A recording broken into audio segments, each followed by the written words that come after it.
बिस्मिल्लाहिर्रहमानिर्रहीम, अस्सलाम वालेकुम guys, welcome back to my channel. आज का जो हमारा टॉपिक है वो है कॉन्ट्रैक्ट ऑफ बेलमेंट। आज के इस लेक्चर में कॉन्ट्रैक्ट ऑफ बेलमेंट को हम पढ़ेंगे। तो सबसे पहले हम समझ लेते हैं कि कॉन्ट्रैक्ट ऑफ बेलमेंट क्या है। देखिए, ये फॉर सपोज ए है वो जो कि अपने कुछ क्लॉथ्स ड्राई क्लीनर के पास ले जाता है ताकि वो उसे क्या करे, धोए।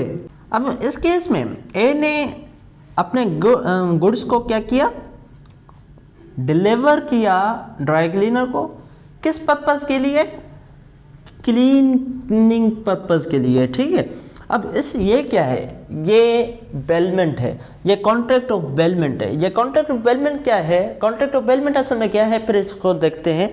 अब कॉन्ट्रैक्ट ऑफ बेलमेंट क्या है? Delivery of goods by one person to another for some purpose upon a contract that when purpose is accomplished be returned or otherwise disposed of as per bailor's direction. अब यहाँ पे ए ने अपने goods जो कि clothes हैं वो dry cleaner को दिए किसी खास पर्पस के लिए। किस पर्पस के लिए? ताकि वो उसे आयरन करे, प्रेस करे, क्लीन करे, ठीक है। और उसके बाद ये कॉन्ट्रैक्ट क्या हुआ है कि ये उसके लिए पे करेगा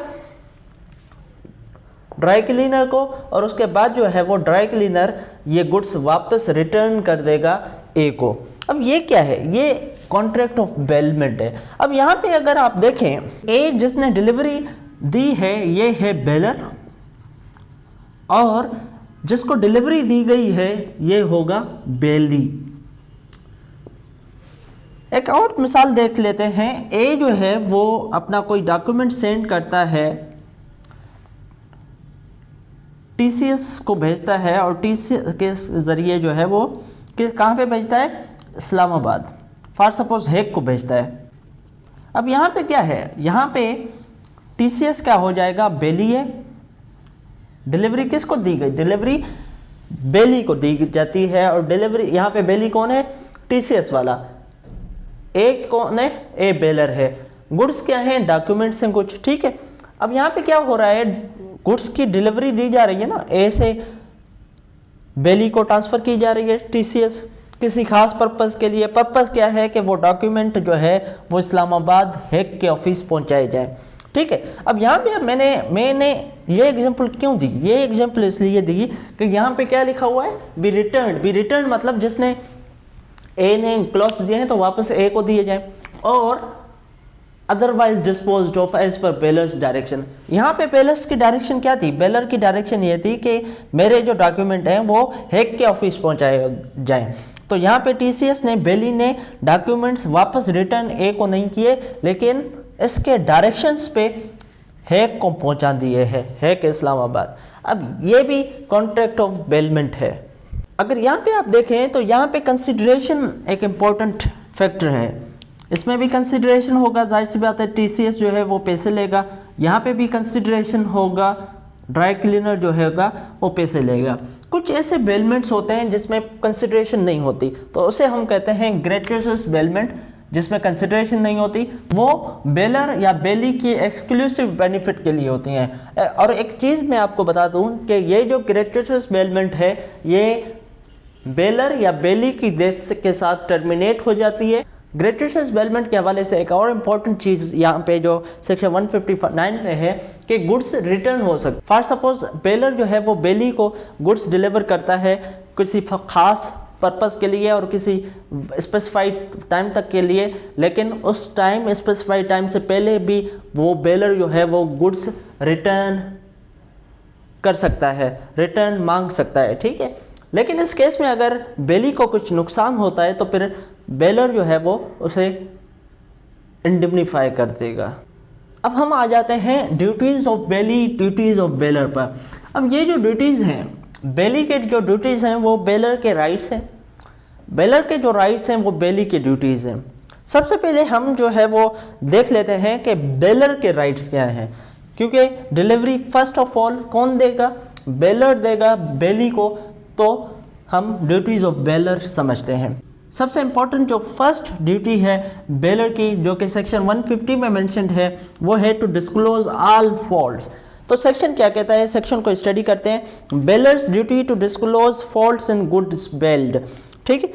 the bailor is bound to disclose to the bailee faults in the goods bailed of which the bailor is aware and which materially interfere with the use of them or expose the bailey to extraordinary risks, and if he does not make such a disclosure he is responsible for the damage arising to the bailey directly from such faults. For suppose मैंने TCS का example दिया है ना, अब TCS for suppose कोई explosive material chemicals वगैरह TCS हो रहे हैं, तो इस केस में बेलर की ये ड्यूटी है कि वो बेली को बताए कि इसमें क्या क्या रिस्क हो सकते हैं, इसमें क्या क्या फॉल्ट्स हैं, कोई चीज़ ऐसा है जिसमें फॉल्ट्स वगैरह हैं तो वो चीज़ें भी बताए। ये ड्यूटी है बेलर की, ठीक। सेकंड ड्यूटी उसकी क्या है, duty to accept goods after accomplishment of purpose. जिस पर्पस के लिए गुड्स बेल किए गए हैं, बेलमेंट की गई है, वो पर्पस अगर अकम्पलिश हो जाता है, कंप्लीट हो जाता है, तो उसके बाद बेलर की ड्यूटी है कि वो गुड्स अपने वापस ले ले। Third, duty to indemnify the bailee for loss incurred due to defective title of goods. अब गुड्स की टाइटल डिफेक्टिव टाइटल थी बेलर के पास, इस हवाले से बेली को कुछ नुकसान होता है, तो इस केस में बेलर की ये ड्यूटी है कि वो बेली को इंडेमनीफाई करे। अब हम आ जाते हैं duties of belly. Duties of belly क्या है? सबसे पहली जो इंपॉर्टेंट ड्यूटी है वो ये है कि बेली जो भी गुड्स बेल्ड हुए हैं उसकी प्रॉपर केयर करे, ठीक है। सेक्शन 151 में ये लिखा हुआ है, सेक्शन 151 में ये लिखा हुआ है कि आम फहम वाला बंदा जिस तरह इन गुड्स की केयर करता, इसी तरह बेली ने इन गुड्स की केयर करनी है। अगर बेली इस तरह से केयर कर लेता है गुड्स की, उसके बाद अगर कोई लॉस डिस्ट्रक्शन वगैरह होता है तो इसके लिए बेली जिम्मेदार नहीं होगा। Secondly, not to make unauthorised use. Bailee की ये ड्यूटी है कि जो ऑथराइज्ड यूज़ पर्पस के लिए वो दिए गए हैं, एलिमेंट की गई है, इसके अलावा अनऑथराइज्ड यूज़ ना करे गुड्स की। सेक्शन 154 में ये मेंशन्ड है, क्या मेंशन्ड है जी, liability of bailee making unauthorised use of the goods bailed. If the bailee makes any use of the goods bailed which is not according to the conditions of the bailment, he is liable to make the compensation to the bailor for any damage arising to the goods from or during such use of them। अगर unauthorized use करता है उसके बाद कोई उसके दौरान कोई loss वगैरह पहुंच जाता है तो बेली की ये ड्यूटी है कि वो बेलर को इंडेमनीफाई करे। Thirdly, bailee's act should be inconsistent with the contract. जो कॉन्ट्रैक्ट ऑफ बेलमेंट हुआ है उसमें जाहिर सी बात है कुछ टर्म्स एंड कंडीशंस होंगे ना, तो बेली की ये रिस्पॉन्सिबिलिटी है कि उन टर्म्स एंड कंडीशंस को फॉलो करे, उसके अकॉर्डिंगली एक्ट करे। जैसा कि सेक्शन 153 में लिखा हुआ है, a contract of bailment is voidable at the option of the bailor if the bailee does any act with regard to the goods bailed inconsistent with the conditions of the bailment. जैसा कि यहाँ पे illustration भी पढ़ लेते हैं, A lets to the B for hire a horse for his own riding, B drives the horse in his carriage. This is the at the option of the A termination of bailment। जैसा कि यहाँ पे आप देखें तो higher किया क्यों किया गया, अपनी राइड के लिए, लेकिन फिर हॉर्स को किस लिए यूज़ किया जाता है, कैरेज के लिए। तो ये टर्म्स एंड कंडीशंस के खिलाफ हो गया ना। अब अगर टर्म्स एंड कंडीशंस के खिलाफ हो जाता है तो फिर ये कॉन्ट्रैक्ट जो होगा, कॉन्ट्रैक्ट ऑफ बेलमेंट, ये वॉइडेबल हो जाएगा eight the option of the baler. Fourth जो ड्यूटी है बेली की वो ये है कि गुड्स जो हैं बेलर की वो सेपरेट रखी जाए, वो अपने गुड्स के साथ उसको मिलाए नहीं। लेकिन अगर विद कंसेंट होता है तो फिर तो ठीक है, लेकिन अगर विदाउट कंसेंट होता है तो फिर दो चीज़ें हो जाएंगी। दो चीज़ें क्या है, इफ़ कैन बी सेपरेटेड, वो गुड्स अगर सेपरेट हो सकते हैं, जिन गुड्स के साथ उनको मिलाया गया है तो फिर सेपरेट किया जाएगा, और सेपरेट के दौरान जो भी खर्चा वगैरह आएगा या जो लॉस होएगा वो बेली इंडेमनीफाई करेगा। सेकेंडली ये है कि अगर सेपरेशन ही ना हो सके, अब एक मिसाल ले लेते हैं। फॉर सपोज 500 जो है गंदम की बोरियां बेली के अपने हैं और एक कॉन्ट्रैक्ट ऑफ बेलमेंट होता है जिसमें बेलर के 100 जो है वो गंदम की बोरियां इसके पास आ जाती हैं, ठीक। अब ये क्या करता है, ये इन गुड्स को अपने गुड्स के साथ मिला लेता है, और अब यहाँ पे दो कंडीशंस हो सकती हैं, या तो ये सेपरेट हो, फॉर सपोज इसमें कोई मार्किंग वगैरह हो, इट मीन्स कि ये सेपरेट हो सकती हैं। अगर सेपरेट हो सकती हैं तो फिर क्या करेगा, बेली की ये ड्यूटी होगी कि वो सेपरेशन करे। सेपरेशन के दौरान जो भी खर्चा आएगा, जो लॉस होगा, वो बेली उसको पे करेगा।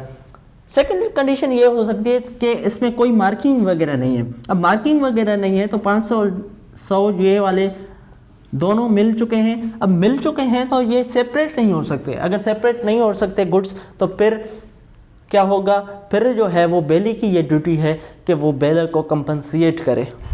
उसके बाद जो बेली की ड्यूटी है वो ये है कि अगर जिस पर्पस के लिए कॉन्ट्रैक्ट ऑफ बेलमेंट किया गया है वो अकम्प्लिश हो जाता है, तो फिर ये ड्यूटी है बेली के कि वो गुड्स को रिटर्न कर दे विदाउट डिमांड। डिमांड की कोई ज़रूरत नहीं है। ये नहीं है कि बेलर डिमांड करे, एप्लीकेशन दे वगैरह, उसके बाद बेली रिटर्न करेगा। विदाउट डिमांड बेली की ये रिस्पॉन्सिबिलिटी है कि अकम्प्लिशमेंट ऑफ पर्पस के बाद एज फार एज पॉसिबल जल्द से जल्द वो रिटर्न कर दे। लास्ट जो बेली की ड्यूटी है वो ये है कि रिटर्न, इंक्रीज और प्रॉफिट। अब आप सोच रहे होंगे कि इस इंक्रीज और प्रॉफिट रिटर्न करना है, इसका क्या मतलब है। फॉर सपोज कोई गाय वगैरह जो है वो बेलमेंट में दी गई है और गाय को बछड़ा वगैरह, आई थिंक बछड़ा ही कहते हैं उर्दू में, वो हो चुका है। तो अब ये जो इंक्रीजमेंट या प्रॉफिट वगैरह हुआ है, ये बेली की ड्यूटी है कि वो बेलर को वापस करे। तो ये था हमारा आज का लेक्चर। मैंने कोशिश की है कि इस लेक्चर को ब्रीफ रखूं, तो इंशाल्लाह आपको समझ आ गया होगा। अगर इसके बाद भी कोई क्वेरी वगैरह है, क्वेश्चन है, तो मुझे आप कमेंट बॉक्स में कमेंट कर सकते हैं। इंशाल्लाह जल्द से जल्द मैं आपको रिप्लाई करूँगा।